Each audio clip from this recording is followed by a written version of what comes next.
Jadi dalam kegacorannya ini dia tetap konsisten ya, walaupun EF-nya saya kasih sedikit teman-teman. Bahkan untuk di sore harinya walaupun nggak dikasih EF juga, dia tetap bersifat konsisten dalam kegacorannya teman-teman.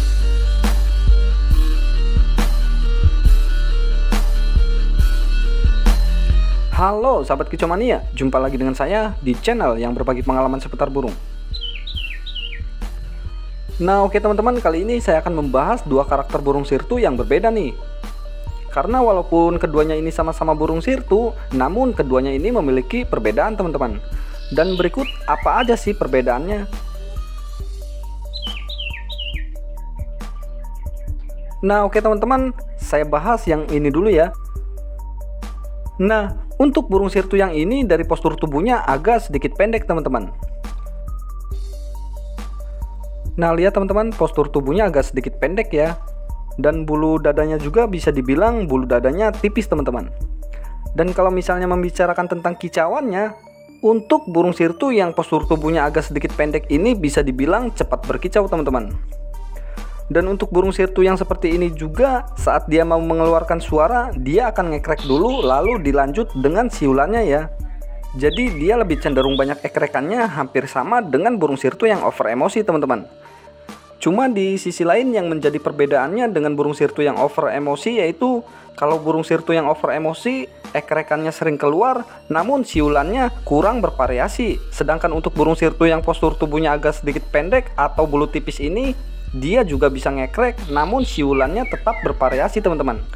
Jadi itu yang menjadi perbedaannya antara burung sirtu yang over emosi dan burung sirtu yang tubuhnya agak sedikit pendek atau bulu tipis ini ya. Nah untuk contoh kicauannya untuk burung sirtu yang postur tubuhnya agak sedikit pendek ini seperti ini teman-teman.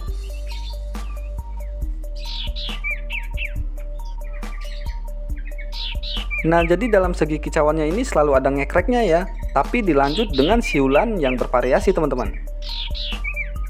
Nah kalau untuk segi banyaknya variasi dari burung sirtu ini tergantung dari habitat aslinya ya. Kalau misalnya di habitat aslinya banyak burung-burung yang bagus kicauannya, maka burung sirtu ini pun variasi kicauannya akan bagus juga teman-teman. Jadi kemewahan dari variasi kicauannya ini tergantung dari habitatnya ya. Bahkan ada juga yang bisa menirukan suara burung kutilang teman-teman. Itu juga ada ya. Makanya kalau untuk segi variasi bagus atau enggaknya, semua itu tergantung dari habitat aslinya teman-teman.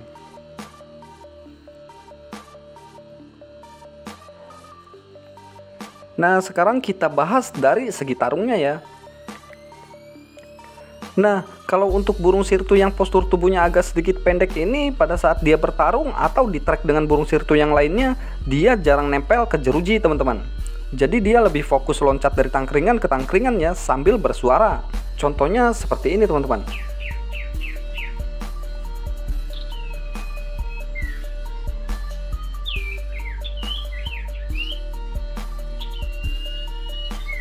Nah jadi teman-teman, untuk burung sirtu yang postur tubuhnya agak sedikit pendek ini pada saat dia tarung nggak pernah nempel ke jeruji ya.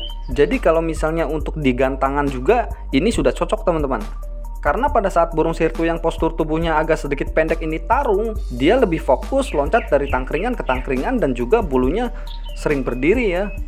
Makanya ini sangat cocok untuk gantangan teman-teman.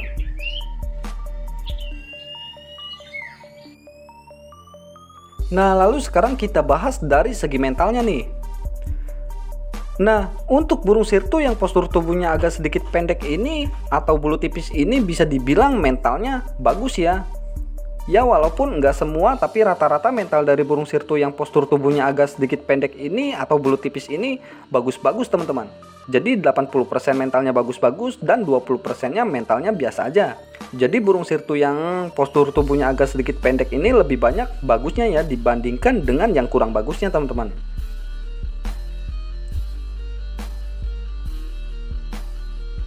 Nah lalu untuk pakan EF-nya juga, kalau untuk burung sirtu yang postur tubuhnya agak sedikit pendek atau bulu tipis ini takaran EF-nya lebih banyak teman-teman. Yaitu pagi jangkrik 5 ekor dan ulat hongkongnya secukupnya. Lalu di sore harinya juga harus dikasih jangkrik 5 ekor lagi teman-teman. Soalnya kalau nggak dibanyakin EF-nya maka kicauannya ini akan berkurang dan bahkan nggak mau tarung teman-teman. Jadi buat teman-teman di rumah barangkali ada yang memiliki burung sirtu yang postur tubuhnya agak sedikit pendek ini atau karakternya seperti ini, nggak apa-apa ya, kita banyakin EF-nya juga supaya burung sirtu yang kita pelihara tetap stabil teman-teman.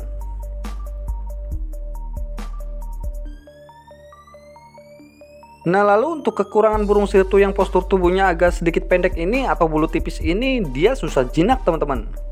Jadi walaupun dia sudah dirawat lama, tapi dia tetap giras dan agresif ya. Berbeda dengan burung sirtu saya yang satunya teman-teman. Tapi kalau menurut saya nggak masalah ya. Yang penting burung sirtunya tetap gacor dan nggak mudah stres. Itu yang utama teman-teman.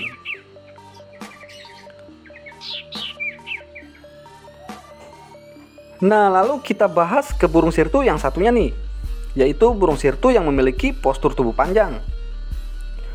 Nah, untuk burung sirtu yang memiliki postur tubuh panjang ini, kalau misalnya sudah gacor, maka kicauannya ini lebih keras dibandingkan dengan postur tubuhnya yang agak sedikit pendek teman-teman. Dan dari segi kicauannya ini juga jarang mengeluarkan suara ekrekannya ya. Walaupun dia juga bisa ngekrek, tapi ekrekannya ini jarang keluar teman-teman. Jadi pada saat dia berkicau langsung ke siulannya ya. Berbeda dengan burung sirtu yang postur tubuhnya agak sedikit pendek atau bulu tipis ini teman-teman. Sedangkan untuk burung sirtu yang postur tubuhnya agak sedikit pendek, dia lebih cenderung ngekrek dulu baru dilanjut dengan siulan.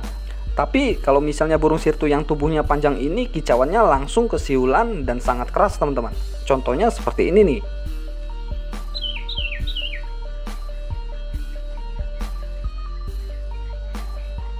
Nah, jadi kicauannya langsung ke siulan dan bervariasi ya. Namun untuk banyaknya variasi kicauannya juga itu sama ya, tergantung dari habitatnya juga teman-teman.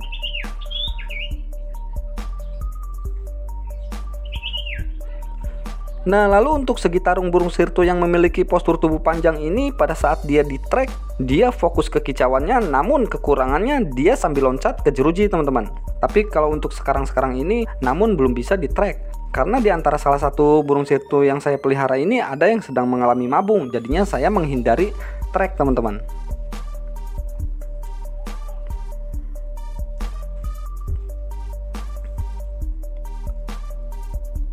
Nah, lalu untuk segi pakannya, untuk burung sirtu yang memiliki postur tubuh panjang ini, untuk pakannya walaupun saya kasih jangkrik pagi 2 ekor dan sedikit ulat Hongkong, dia tetap gacor teman-teman.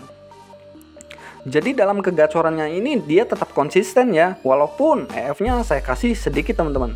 Bahkan untuk di sore harinya walaupun nggak dikasih EF juga, dia tetap bersifat konsisten dalam kegacorannya teman-teman.